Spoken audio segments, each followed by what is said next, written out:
So this video I'll be discussing about introduction to compression members. So what all sections can be used for roof truss? So angles can be used, pipes, flats, I sections. You can see this is a roof truss. It comprises of both tension as well as compression member. So this is another view. So this is a compression member now. So this member is connected to the cassette plate here, and the section used as a compression member is angles here.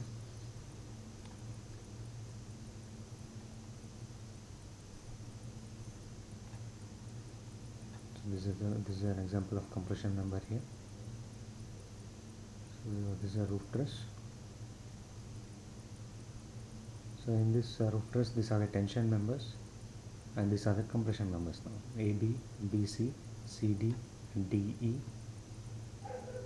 EFB, and DG.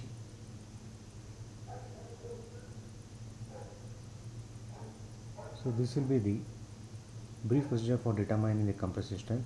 So first you have to calculate the effective length. See, for struts, these are the compression members which come under truss.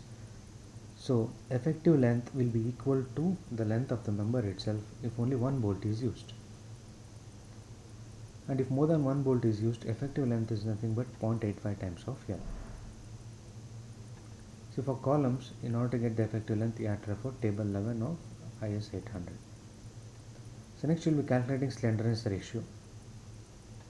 So lambda is given by LE by R minimum. LE is nothing but the effective length which you are calculating in the previous step. And R minimum, you have to obtain this value from steel table for particular section.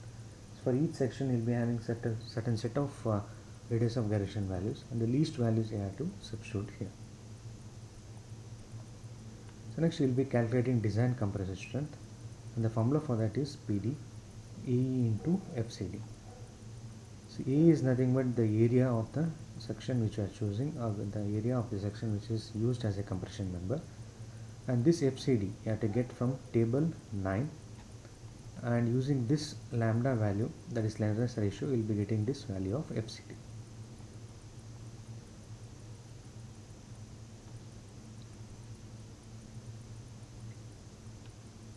So next we will be seeing the brief procedure for design of compression members. So first will be the area required for section.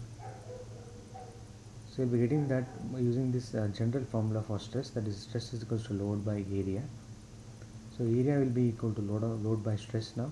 So load will be given and the stress you have to assume. Based on that you will be getting the area. So in place of load you have to substitute the maximum compressive force, and stress is nothing but FCD. You have to assume here the FCD here to get the area. So next you have to perform the check. Is nothing but this value itself.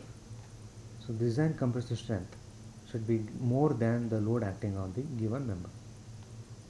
That will satisfy the check. Once again, to get FCD, you will be substituting this.